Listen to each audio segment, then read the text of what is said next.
Radio Foot International, Annie Gasnier. Bonjour à tous et merci d'être au rendez-vous quotidien de Radio Foot, de votre émission qui vous parle football. Et aujourd'hui, nous vous proposons un tour d'horizon des éliminatoires en vue de la prochaine Coupe du Monde. C'est terminé pour l'Afrique, 9 heureux qualifiés et 4 autres sélections embarquées sur le tortueux chemin des barrages. Qui sortira vainqueur du tournoi où Nigeria et Gabon, Cameroun et RDC s'affronteront? Le meilleur de ce tournoi ne sera pas encore mondialiste et nous vous expliquerons pourquoi. Et puis nous évoquerons ce meilleur buteur de la zone. C'est un Fennec, Mohamed Amoura, auteur de 10 buts. L'Angleterre, première nation européenne à rallier l'Amérique et l'Italie, qui revient de loin mais qui revient dans le jeu, assurant au moins une place de barragiste. Les Norvégiens dans ce groupe ont un total de buts impressionnant, plus 26. Enfin, la zone Asie avec la qualification de l'Arabie Saoudite. Hervé Renard est-il le magicien de ces faucons du désert ? Invité dans ce studio pour évoquer ces sujets du jour, Salim Boumgali, bonjour. Bonjour Annie, bonjour à toutes et à tous. Et puis Patrick Juillard est là aussi, bonjour Patrick. Bonjour Annie, bonjour à toutes et à tous. Ludovic Duchesne ferme le trio du jour. Enchanté Annie, bonsoir à toutes et à tous. David Finzel et Pierre Guérin m'ont aidé à préparer cette émission. Guillaume Buffet est à la réalisation. À Radio Foot, c'est parti. Congratulations Bafana Bafana. Congratulations to the Black Stars. Congratulations South Africa. Félicitations à l'Algérie. Félicitations à vous, Lions de la Teranga. Félicitations à vous, le Sénégal. Vous avez fait vibrer le monde entier. Mabrouk, Al Jazair. À bientôt. Profitez bien. Bravo. See you soon. Bye bye. Il est content. Gianni Infantino, le président de la FIFA, a envoyé à chacune des sélections qualifiées un message de félicitations dans la langue la plus appropriée. Et vous en avez entendu un petit mot, J'ai pas entendu, un petit peu coquin. Oui.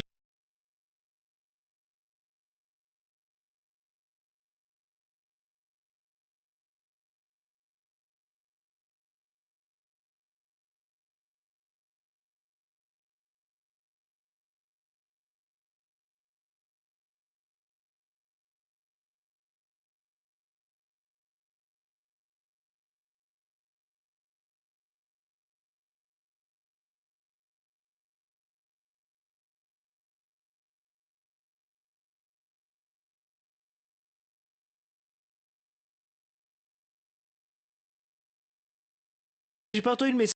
Au dernier jour, pu se hisser donc sur ce podium à part. Gabon, Cameroun, RDC, Nigeria peuvent encore rêver un petit peu, car ces barrages, Patrick Juillard ou Salim, je sais pas, Salim peut-être, sont un véritable chemin de croix, on peut dire ça. Oui, parce que on le rappelle, vous avez évoqué ces 4 noms, déjà ces 4 grands noms en l'occurrence du On va foot africain évoquer après les rencontres, effectivement. qui s'affrontent effectivement, mais à l'issue donc de ces 2 demi-finales, on peut le dire comme ça, au final sur un seul match sec. D'ailleurs, je rappelle que ces 4 équipes se retrouveront au Maroc puisque ça aura lieu en novembre. Donc vous avez un qualifié de chaque côté qui s'affronte dans une finale. On se dit le finaliste va en Coupe du Monde. Pas du tout. Bah non. Non, il va dans un nouveau peut-être. barrage intercontinental. Voilà. Et attention, en fonction de l'équipe qui se qualifie, il y a peut-être une chance, par exemple, demi-finale et une finale. voilà, qu'il y ait une demi-finale Alors et une c'est finale. plus un goal average, là on prend le classement FIFA. Absolument, vous avez raison de le dire. Et justement, ce classement FIFA peut être intéressant, par exemple, pour le Cameroun. Parce que le Cameroun a un coefficient, plutôt un classement FIFA qui est très intéressant. Le Nigeria 52e, également. 45e le Ce qui Nigeria. fait que, en ce moment. Ce qui fait que si, par exemple, le Nigeria réussit ce mini-tournoi entre équipes africaines, le Nigeria irait directement en finale de barrage intercontinental et ne passerait pas par la case demi-finale, contrairement, par exemple, à une RDC qui serait obligée de passer par la case demi-finale. C'est bien, c'est pas du tout compliqué, ça qui est bien. Non, mais bon, ça vous permet d'avoir plus d'équipes peut-être. Plus de matchs aussi, éliminatoires. Toujours et plus d'argent, donc Ali, c'est la base. Ah bon, vous êtes sûr? Bon, en tout cas, un tournoi donc au Maroc à la mi-novembre prochaine. Et ces barrages du continent africain, ils nous vont nous offrir de sacrées affiches. Là aussi est rentré en ligne de compte ce classement FIFA. Et nous avons donc d'un côté le Gabon, 79e, celui de Pierre-Emerick Aubameyang, qui sera opposé au Nigeria de Victor Osimhen. Le Nigeria donc 45e. Et puis les deux autres qui sont plus proches au classement, le Cameroun, 52e, qui sera face à la RDC, 60e. Alors ceux qui ont décroché le pompon, on peut dire au dernier tour de manège, parce que c'était vraiment ça, ce sont les Super Eagles du Nigeria. Et leur sélectionneur Eric Schell se montrait content et résigné face à ces barrages. Maintenant, nous irons au Maroc. Ce n'est pas encore terminé, c'est le commencement. Ce sera très difficile, les barrages. Mais ce soir, je suis très content pour mes joueurs. Ils ont joué un bon match. Je suis heureux aussi pour les fans qui nous ont apporté leur soutien pour la victoire. Encore une fois, les joueurs ont livré un match excellent avec Victor Osimhen, le meilleur buteur du monde. Tous les joueurs ont été bons. Pour moi, ils sont tous mes champions. Alors, tous ces champions, mais quand même, c'est l'invité surprise de ces quatre. Le Nigeria, qui vraiment s'est récupéré grâce aux 2 dernières journées, et puis à ce décompte un peu particulier. Qui a mis hors de portée de ce podium particulier, donc le Bénin. On pense beaucoup à ces guépards. Mais qui sera, selon vous, Patrick Juillard, l'unique vainqueur de ces 3 matchs au Maroc ? Je pense que le Nigeria, en se réveillant brutalement et de manière dévastatrice pour les malheureux guépards hier à Ouyo, c'est un petit peu reconnecté avec la haute compétition, avec les enjeux de ces qualifications. Ils avaient commencé de manière extrêmement poussive, très mal, oui. avec 4 matchs sans victoire dans une poule dont une défaite, a priori relativement accessible pour eux. Et là, sur ce dernier match, bien aidé par une erreur, une approximation du Bénin qui s'est fait récupéré très haut, et ensuite un Osimhen exceptionnel. Triplé de Victor Osimhen. Ligue des Champions, niveau Ballon d'Or sur ce match, Osimhen absolument clinique. Je pense qu'ils auront, à mon avis, l'énergie du miraculé, comme l'avait eu la Côte d'Ivoire à la CAN. Et c'est une équipe de tournoi, le Nigeria. Et là, c'est un Final Four, c'est un mini-tournoi, ces barrages continentaux. Et je pense que cette configuration-là leur va très bien.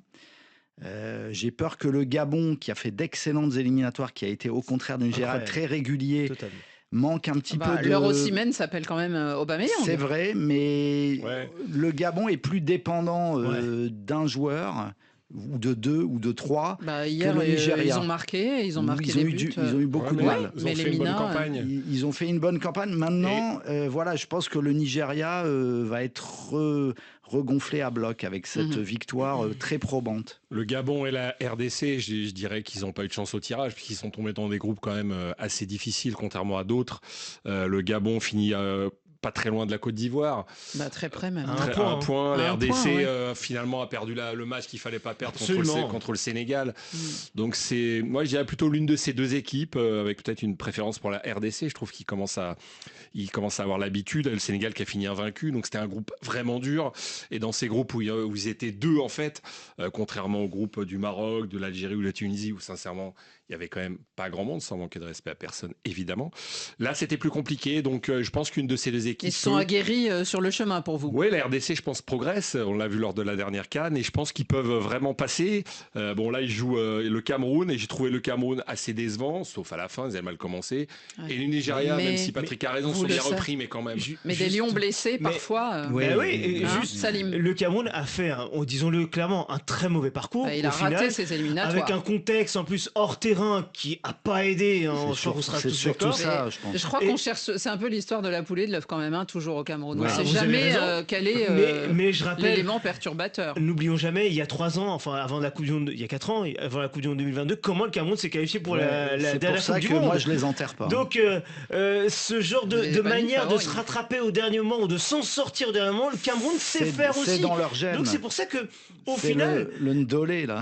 Il y a de la qualité évidemment en termes de joueurs dans chacune de ces équipes là, mais il y a vraiment une réelle possibilité, au-delà de le dire de manière factuelle, vraiment, il y a des manières de s'accrocher, je veux dire, dans chacune de ces équipes. Alors moi si je peux un peu rebondir sur le Cameroun, je trouve qu'ils n'ont pas fait une si mauvaise campagne que ça. Si on prend les matchs, les contenus des matchs, je trouve que c'est tout à fait décent. Ils ont fait des mauvais matchs contre les Swatini à cause de problèmes.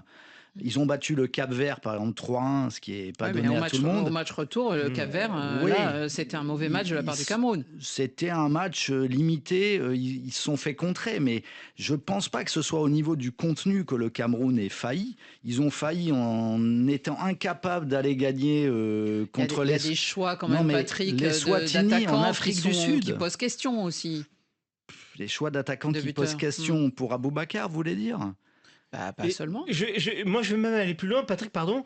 Quand vous évoquez le cas Vincent Aboubakar, moi, je parlerais même de l'effectif du Cameroun. Il y a quelques joueurs, évidemment, qui sont des joueurs, je pense à Zambo Anguissa, qui est un joueur cadre, et quelques autres. Brahim Bemo, bien sûr. Pardon, mais quand j'en vois d'autres, je suis là, je me dis... Ok, cette défense-là, c'est celle qui va défendre l'équipe du Cameroun ce soir.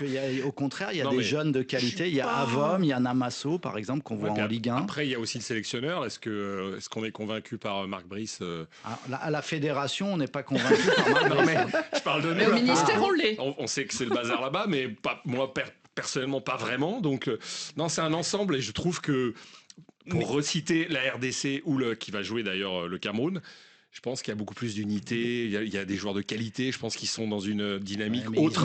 Et je pense qu'ils peuvent faire vraiment un historique catastrophique sur les barrages de Coupe du Monde. En fait, globalement, ils avancent quand même. La RDC sur les matchs couperés de qualif de Coupe du Monde, c'est catastrophique. Et on l'a vu en poule face au Sénégal. Mais encore une fois, vous voyez, ce que je viens de dire, par exemple, sur l'effectif du Cameroun, etc. Mais malgré tout ça, malgré les étermements, etc., ils sont encore là. Voilà. C'est ça la signature camerounaise, c'est ça qui est affolant. Merci le règlement. Alors merci le règlement, mais une question encore. Vu le classement de ces équipes africaines et quand même le niveau qu'elles montrent, est-ce que ensuite vous pensez qu'elles auront une chance dans ce tournoi intercontinental où on se retrouvera avec la Nouvelle-Calédonie qui est 150e mondiale, la Bolivie qui, quand elle descend de sa montagne, est 77e mondiale. Elle est 77e quand elle est en haut de la montagne et elle est 177e quand elle est en bas. 2 places, je crois, Annie, pour 6. Absolument, c'est ça. Donc, oui, moi, très clairement, oui, je pense qu'ils auront une chance. Que ce soit, quel que soit l'un des 4, je pense sincèrement qu'ils auront une chance. Donc, juste pour plus l'Africain que les autres, c'est ça la question. Alors, en fait, que ceux des autres continents. Je pense qu'il y a une variable à prendre en compte, c'est la CAN qui va se jouer entre les barrages continentaux et les barrages intercontinentaux. Et beaucoup d'équipes vont être chamboulées ou du moins secouées par la CAN. Quand elles ne perdront pas des joueurs, elles peuvent perdre un sélectionneur qui va se planter à la CAN. Et ça peut changer pas mal de choses. C'est plus tard dans les barrages. C'est en mars. C'est mars. C'est ce que je dis. Tu as le temps. L'intercontinental. Oui, c'est que tu as quand même le temps. Tu as plus de 2 mois pour préparer. Ce que je veux dire, c'est que ça peut chambouler des choses. Donc la vérité d'aujourd'hui n'est pas celle de demain ou d'après-demain. Et juste, je rappelle par rapport à ces barrages intercontinentaux, donc vous aurez un représentant africain, vous aurez un représentant océanien, on le connaît, la Nouvelle-Calédonie. Sud-américain, la Bolivie. Vous aurez un représentant européen, je rappelle. Et ça, c'est important aussi de se dire ça aussi, parce que le représentant européen, ça peut être de qualité, typiquement. Ça peut être un costaud, typiquement, comme un nord-américain aussi. Donc, ça peut être très costaud. Mais il y en aura 2, quand même. Ouais, c'est ça. Attention, danger. En tout cas, la phase éliminatoire s'est donc achevée avec ces résultats publics désormais. Et nous allons nous arrêter bien sur celui qui a inscrit 10 buts en 10 matchs. Un Fennec de 25 ans qui joue en Bundesliga. Il joue à Wolfsburg. Mohamed Amoura, buteur en verve avec l'Algérie. Donc il a au total ses 10 buts et 4 passes décisives. Donc il est quand même impliqué sur 14 buts. Et c'est lui qui a permis aux Algériens hier de vaincre les Ougandais, puisque c'était mal parti. L'Ouganda menait 1-0 assez longtemps. Un doublé donc qui a permis surtout de dépasser le pharaon Mossala, deuxième de ce classement des buteurs, et devant aussi la panthère Denis Bouanga. C'est surtout peut-être, Patrick Juillard, une belle découverte avant 2 grandes compétitions où les Fennecs veulent évidemment briller, ou redorer leur blason, hein, parce que ils ont eu du mal à digérer de ne pas être à la dernière Coupe du Monde, et les dernières CAN n'ont pas eu des super résultats depuis leur sacre en Égypte en 2019. Donc là, il y aura une CAN, il y aura cette Coupe du Monde, et on a l'impression que Mo Amoura peut tomber à pic aux côtés de stars plus vieillissantes. Moi, je pense que ce sera l'atout numéro 1 de l'Algérie. C'est un joueur rapide, avec des appuis courts, très déroutant, qui, sur ses démarrages, sème souvent les défenseurs, qui a une super frappe de balle, qui met des grosses mines, comme on dit. Et moi, je trouve ce joueur vraiment une vraie révélation. Il a une progression justement très bien menée en Europe. Il est passé du championnat suisse, championnat belge, puis en Bundesliga. Sétif, en Algérie, donc. Entente de Sétif, Lugano, Union Saint-Gilloise, puis Wolfsburg. Donc c'est vraiment très progressif, vraiment. Oui, et rationnel. C'est pas qu'il a pas eu la grosse tête à chercher tout de suite un très gros club. Non, au contraire, il progresse à chaque étape. Et on le voit en équipe nationale. Et puis ça montre aussi que l'Algérie sait former des joueurs sur son sol, parce que on a tendance souvent à caricaturer l'Algérie comme une équipe de binationaux et de joueurs formés en Europe. C'est pour ça qu'on avait envie d'en parler, parce que c'est quand même... C'est un joueur formé localement qui vient du football algérien, de la formation locale. Donc ça, il faut le souligner. Et rappelons aussi que la dernière fois que l'Algérie a joué la Coupe du Monde en 2014, la moitié des titulaires étaient des joueurs formés localement.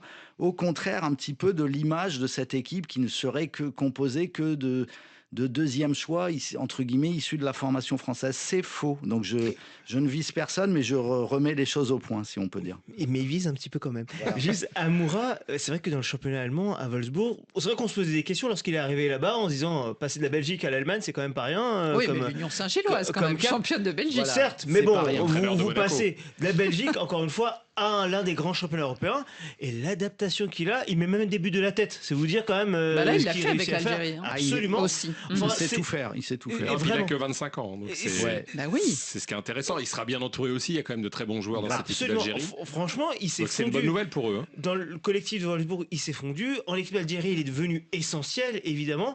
Bref, c'est un joueur cadre sur lequel l'Algérie peut parfaitement compter. Ludovic Duchesne, il y avait aussi une nouveauté dans cette équipe algérienne. Évidemment, on l'a vu, on l'a regardé, peut-être un peu plus que si c'était quelqu'un d'autre, c'est Lucas Zidane. Oui, là, c'était très attendu. Ça avait été annoncé qu'il ne jouerait pas le premier match, mais le deuxième. Donc, il a pris d'entrée un but, mais là, on ne peut pas dire que c'était vraiment de sa faute. Non, parce qu'il était un peu seul face à l'Ougandais. Attends, je vais faire attention à ce que je dis, mais c'est évidemment un très bon gardien. Après, je m'interroge toujours sur le nom Zidane représente tellement... On s'est beaucoup interrogé ici. C'est tellement fort, c'est tellement puissant.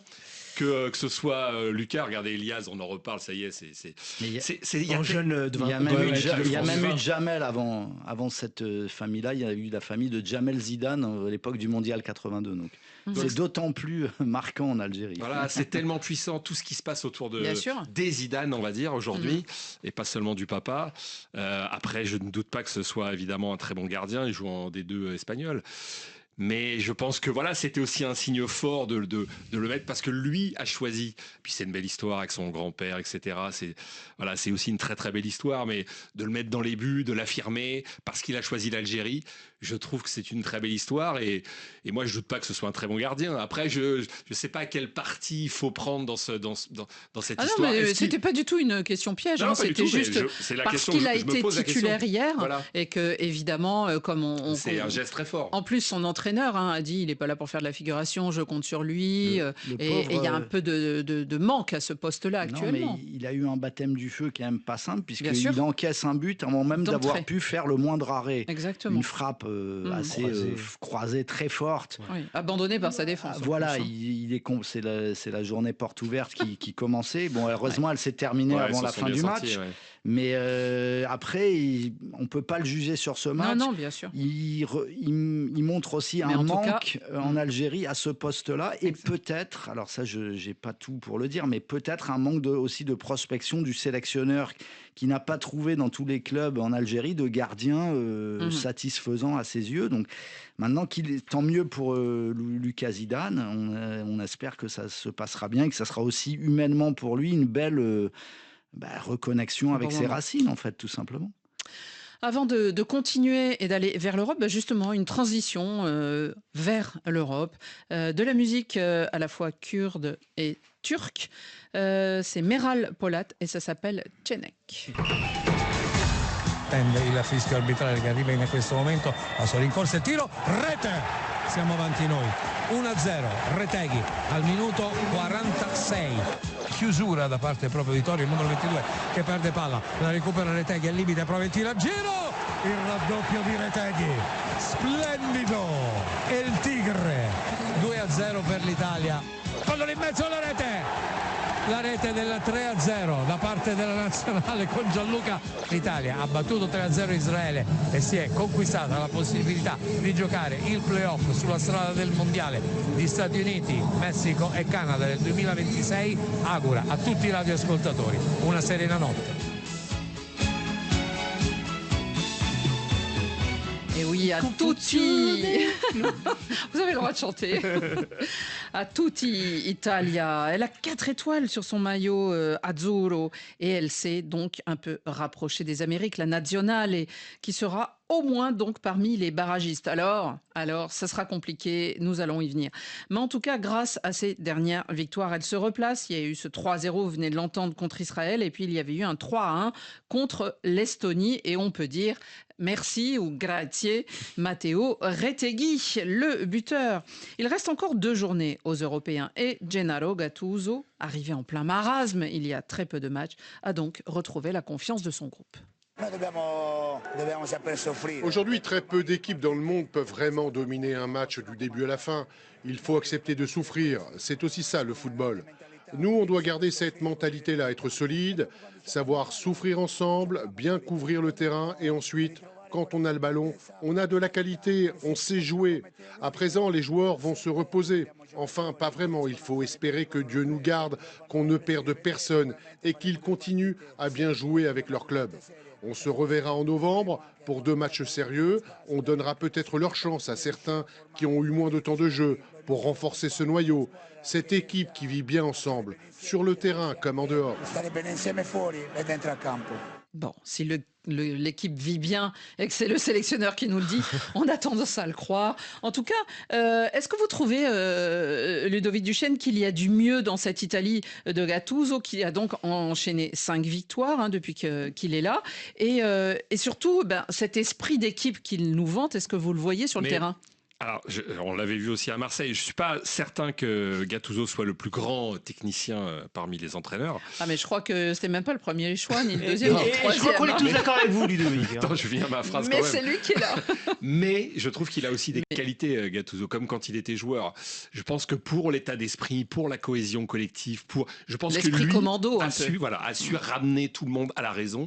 Et pour ce que l'Italie avait à faire dans ces matchs-là, je pense que c'était peut-être le personnage idéal. Parce que moi, quand même, quand je regarde cette équipe d'Italie, je vois quand même pratiquement que des bons joueurs.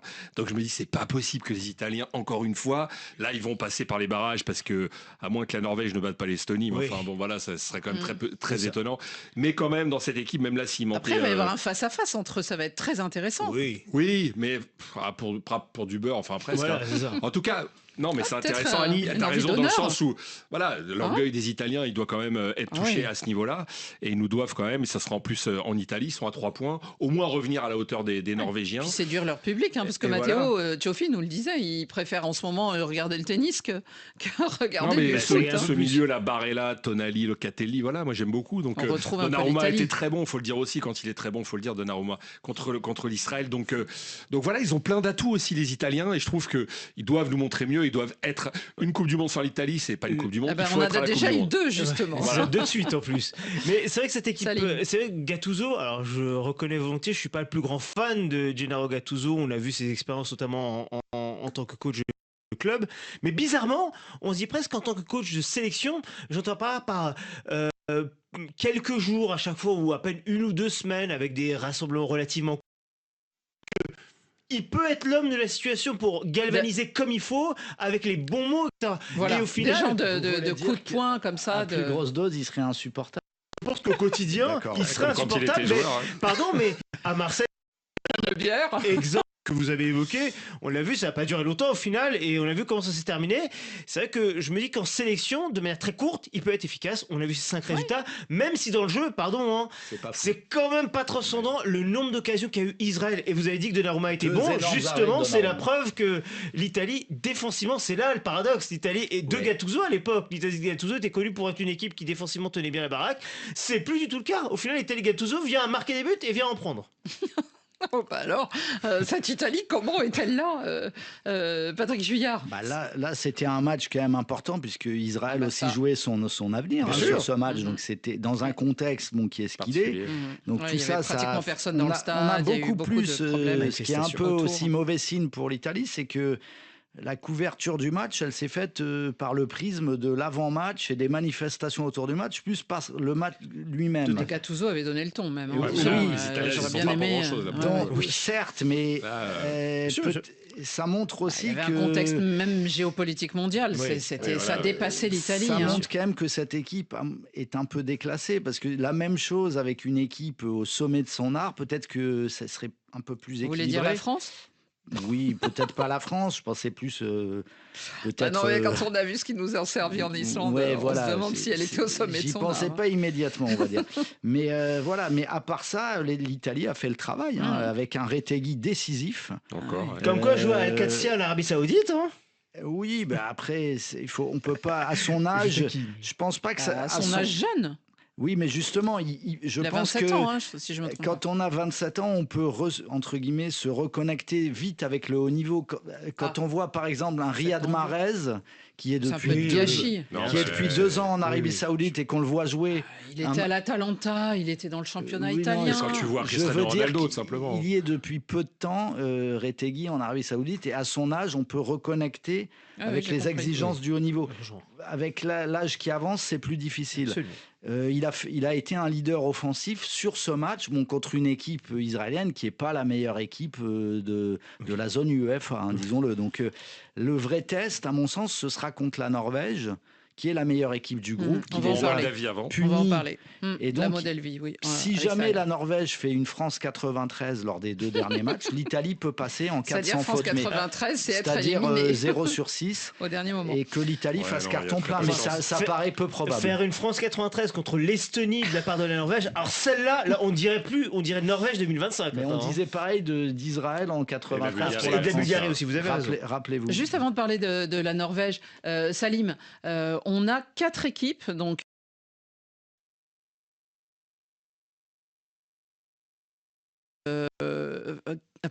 on aura 16 équipes européennes qui seront rattrapées par les barrages et il y aura ensuite 4 places. Alors, on peut le souhaiter à l'Italie, mais ça se fera en fait entre Européens. C'est ça, effectivement, parce que Radio Foot est là pour rétablir les faits et les fake news, c'est ailleurs. Donc, je corrige mon propos tout à l'heure lorsqu'on évoquait les barrages. Ils n'iront pas rencontrer les autres continents. Je voulais donner une place en Europe encore, vous savez. Les Européens restent entre eux, effectivement, puisqu'il y a 12 groupes, on le rappelle, 12 groupes éliminatoires, donc 12 deuxièmes, plus les 4 équipes qui viennent de la Ligue des Nations qui ne sont pas passées par cette phase éliminatoire de la Coupe du Monde. Ça fait donc 16 équipes. Donc 16 divisé par 2, ça fait 8 matchs. Des 8 matchs, vous avez 4 finales. Et donc de ces 4 finales, 4 équipes européennes qui sont qualifiées. Je rappelle, pour les barrages intercontinentaux en revanche, vous avez 2 équipes nord-américaines, une asiatique, une africaine, une sud-américaine, la Bolivie, et une océanienne, la Nouvelle-Calédonie. Parmi ces 6, 2 passeront peut-être la nation africaine.